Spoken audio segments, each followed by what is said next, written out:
Hello everybody, hope you guys are all doing good in today's day and age when the entire country is going bonkers about electric scooters, EVs and all, which are catching fire, throwing the riders off the scooters and all. We have a good old-fashioned internal combustion engine product from Suzuki, and that is the V-Strom SX. First impression, man, it looks big, especially the rear part, which is, I'm sorry it is parked here. Now if you see it from this side, this whole part from here to the back looks big. Definitely has the DNA of being a V-Strom. So we are going for a small test ride now, and I'll talk everything about this motorcycle during the ride itself.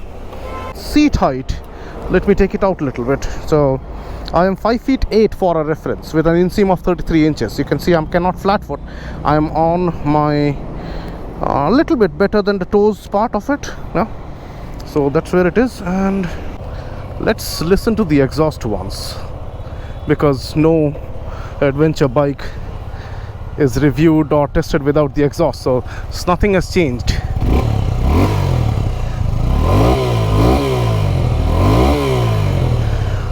A nice growly exhaust. Now this is the same exhaust that goes on the Gixxer 250. We'll talk about all of that. Alright, let's go. The first time when I rode a Gixxer 250, I wasn't happy, let alone being impressed with the motorcycle, because of the power of the that engine. I come from Honda CBR 250R, and that motorcycle, that little engine from Honda, made a lot of power. It was a sweet little thing. It's a shame that Honda decided to discontinue that. But to talk about this, let's see how good it pulls. It's 90 at 4th gear.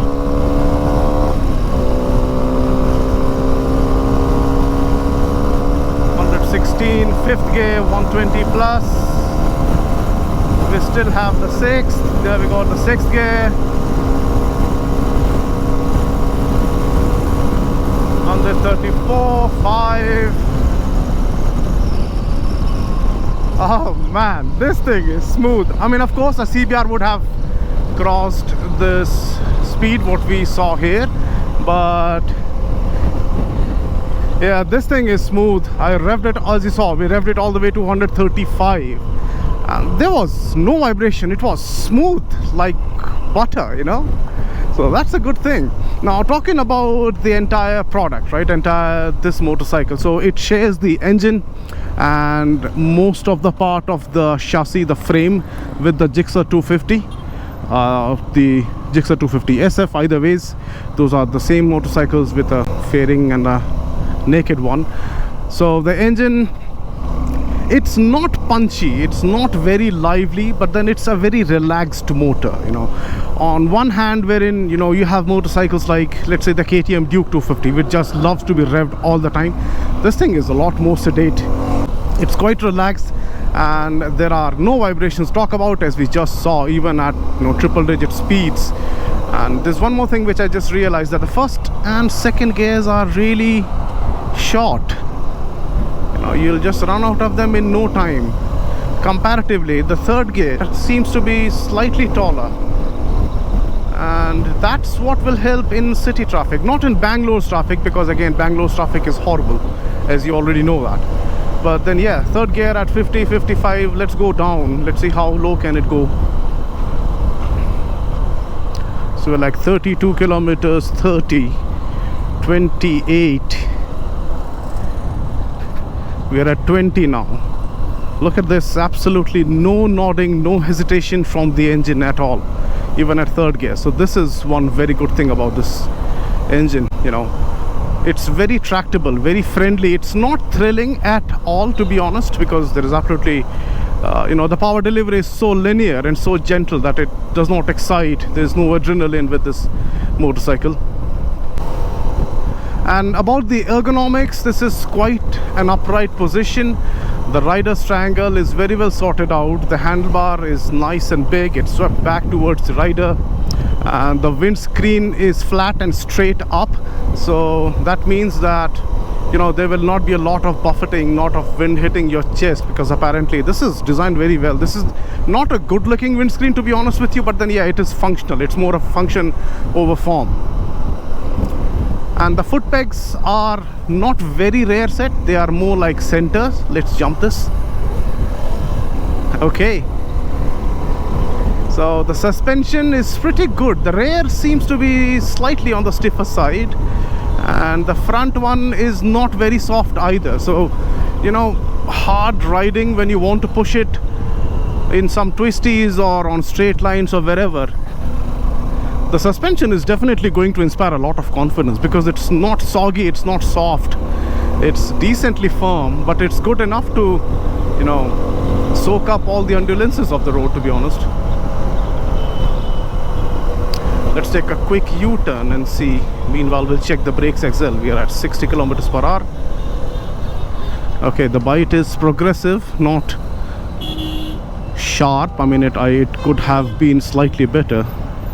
I would have preferred slightly sharper brakes, and the signal goes red. So when you look at this motorcycle first, I mean, if you have seen it in pictures and then you go and see it in flesh, it looks pretty big. It does not look like a regular 250cc, you know, adventure tourer, compared to, you know, the, let's say, the KTM Adventure 250, or even the Himalayan or the Scram 411 from Royal Enfield, or let's say the yezdi Adventure, yezdi scrambler. This looks big. It looks a lot more bigger than them. The fit and finish is proper Suzuki, proper Japanese, how you would expect it from them. The build quality is very tight, and there are absolutely no panel gaps. Even the hand guards that we have here, they're like very well designed. They're pretty well thought of. They're pretty sturdy. The paint scheme is very lustrous as well, especially this yellow color, as it, you know, takes inspiration from the bigger V-Strom 650 and the V-Strom 1050. And there's one more thing, that the instrument console is pretty well loaded, and it comes with Bluetooth connectivity as well. It has your call alerts, your message alerts, your turn-by-turn navigation, which is not there in any other motorcycle, primarily its competitor, that is the KTM Adventure 250. Just that this engine, I wish it had a little bit more grunt, you know, because it does everything good, but then the torque curve is very flat. It's nothing inspiring. So going off the road may not be as fun. While we're talking about off the road, let's see if we can go somewhere here, because Bangalore city is like more of off-road. Every other road in Bangalore is as good as off-road, because the roads here are horrible. Let's see. Let's jump it here. And let's go in the small broken road and see. So the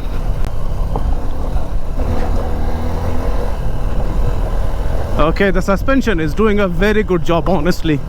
Okay, did bottom out at one place because it does not have a lot of travel, but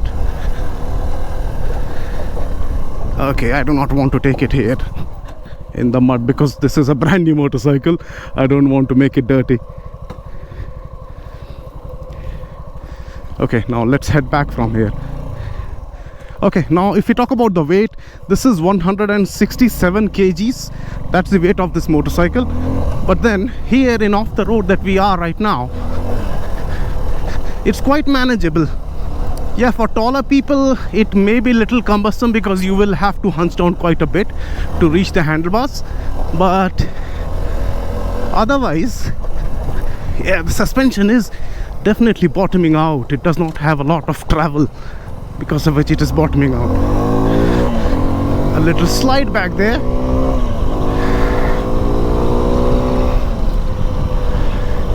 So rough off-roading, no, it's not recommended on this.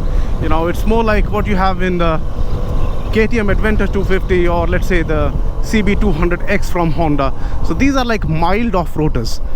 These are not hardcore off-roaders.